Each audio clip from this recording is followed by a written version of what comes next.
જય શ્રીમન નારાયણ.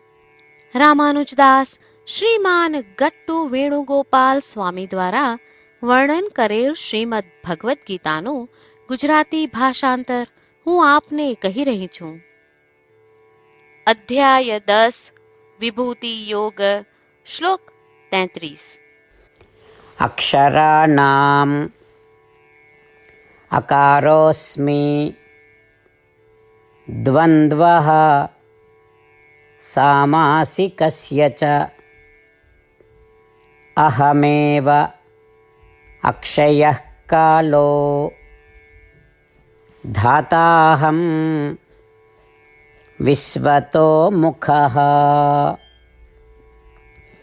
ઓમ. ગીતાચાર્ય શ્રી કૃષ્ણ પરમાત્મા અર્જુન સાથે આપણને બધાને વિભૂતિ યોગ શીખવી રહ્યા છે. પરમાત્મા કહે છે, અર્જુન, બધા મૂળાક્ષરોમાં હું અક્ષર અ છું. વ્યાકરણના સમગ્ર સંયોજન શબ્દોમાં હું દ્વંદ સમાસ છું.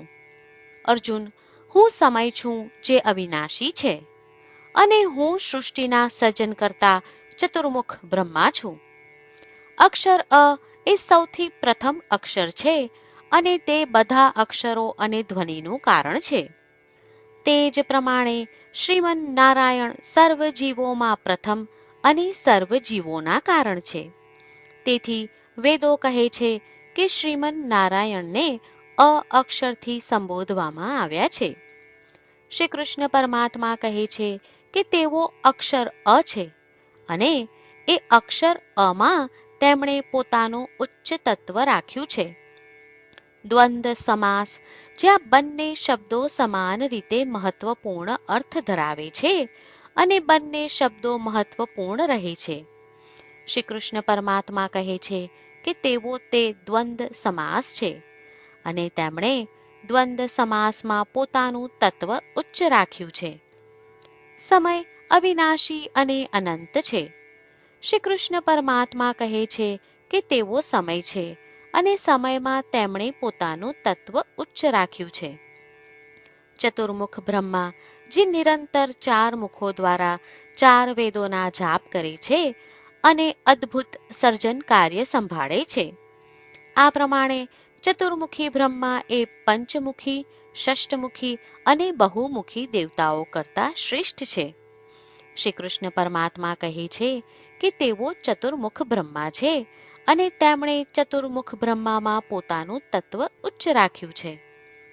ચાલો આપણે શ્રી કૃષ્ણ પરમાત્માના ઉપદેશોનું સ્મરણ કરીએ. જ્યારે પણ આપણે અ અક્ષર સાંભળીએ કે લખીએ, જ્યારે પણ આપણે દ્વંદ સમાસ સાંભળીએ કે લખીએ, જ્યારે પણ આપણે સમય શબ્દ સાંભળીએ, જ્યારે પણ આપણે બ્રહ્મા શબ્દનું સ્મરણ કરીએ કે સાંભળીએ, ત્યારે આપણે શ્રી કૃષ્ણ પરમાત્માના તેમનામાં રહેલા ઉચ્ચ તત્વને ઓળખીએ. શ્રી કૃષ્ણ પરમાત્માનું શરણ લઈ આપણા જીવનને અર્થપૂર્ણ બનાવવાનો પ્રયાસ કરતા ચાલો આપણે બધા શ્રી કૃષ્ણ પરમાત્માના શબ્દોનું આ શ્લોક સ્વરૂપે પુનરાવર્તન કરીએ.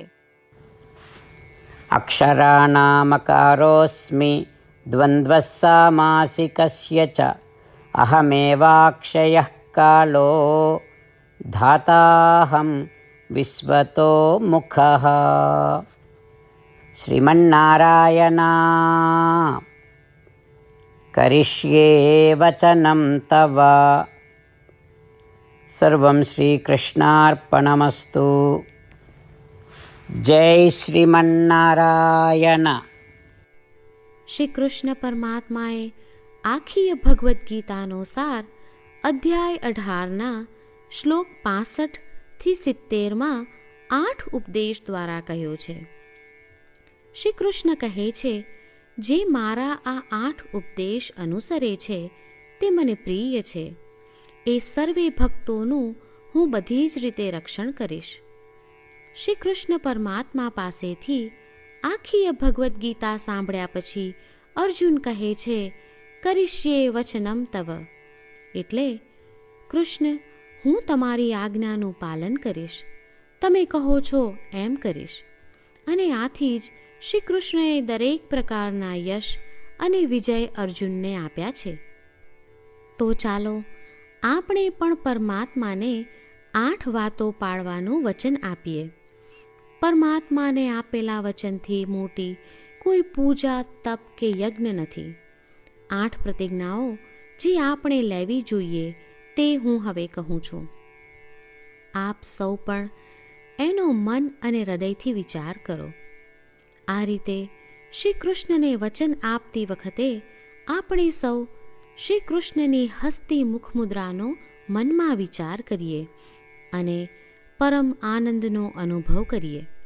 જય શ્રીમન્નારાયણ. આપણા 8 વચનો આ પ્રમાણે છે. આપણું પહેલું વચન: હે શ્રીમન્નારાયણ, તમારા ઉપદેશ પ્રમાણે હું હંમેશા તમારું ધ્યાન અને ચિંતન કરીશ.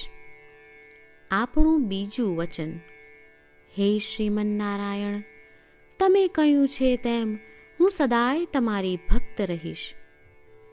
આપણું ત્રીજું વચન: હે શ્રીમન્નારાયણ, હું મારા કર્મો તમને સંતોષ થાય તેમ અને તમારી સેવા માટે કરીશ. આપણું ચોથું વચન: હે શ્રીમન્નારાયણ, તમે અનુસરવા કહ્યું છે તેમ મને પૂર્ણ શ્રદ્ધા છે કે હું તમારી છું. હું સદાય મારા હાથ જોડી તમને નમસ્કાર કરીશ, તમારી ભક્તિ કરીશ. આપણું પાંચમું વચન: હે શ્રીમન્નારાયણ, હું તમારા શબ્દો યાદ કરું છું. મામેકમ શરણમ વ્રજ, તમે તમારી શરણમાં આવવા કહ્યું છે. શ્રીમન્નારાયણ, હું માત્ર તમારા જ શરણમાં છું. આપણું છઠ્ઠું વચન: હે શ્રીમન્નારાયણ, આપે કહ્યું છે મા શુચ, તમે અમને આશ્વાસન આપી શોક ન કરવા માટે કહ્યું છે. તો હું દુઃખી નહીં થાઉં, શોક નહીં કરું. આપણું સાતમું વચન: હે શ્રીમન્નારાયણ, અમારા કલ્યાણ અર્થે આપે શ્રીમદ્ ભગવદ્ ગીતા રૂપી આશીર્વાદ આપી અમારા સૌ પર કૃપા કરી છે. તો હું દરરોજ ઓછામાં ઓછો 1 શ્લોક વાંચીશ અથવા સાંભળીશ એવો સંકલ્પ લઉં છું. આપણું આઠમું વચન: હે શ્રીમન્નારાયણ, હું ગીતાના દૈવી શબ્દો એ ભક્તો સુધી પહોંચાડવાનો પ્રયત્ન કરીશ જેઓ ગીતાથી અજાણ છે. હે શ્રીમન્નારાયણ, તમે કહ્યું છે તેમ કરીશ, તમે કહ્યું છે એમ વર્તીશ અને તમારા માટે જ કર્મ કરીશ. શ્રીમન્નારાયણને આપેલું વચન કે દરરોજ તમે કહ્યું છે એમ કરીશું એ જ એક મહાન પૂજા છે. તો ચાલો આપણે સૌ દ્રઢ શ્રદ્ધા સાથે પ્રભુ પાસે એક સંકલ્પ લઈએ. શ્રીમન્નારાયણ, કરીશ્યે વચનમ તવ. શ્રીમન્નારાયણ, હું તમારી આજ્ઞાનું પાલન કરીશ.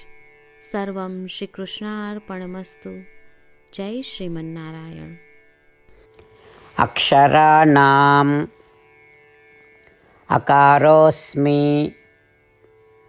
દ્વંદ્વઃ સામાસિકસ્ય ચ અહમેવ અક્ષયઃ કાલો ધાતાહં વિશ્વતો મુખઃ. ઓમ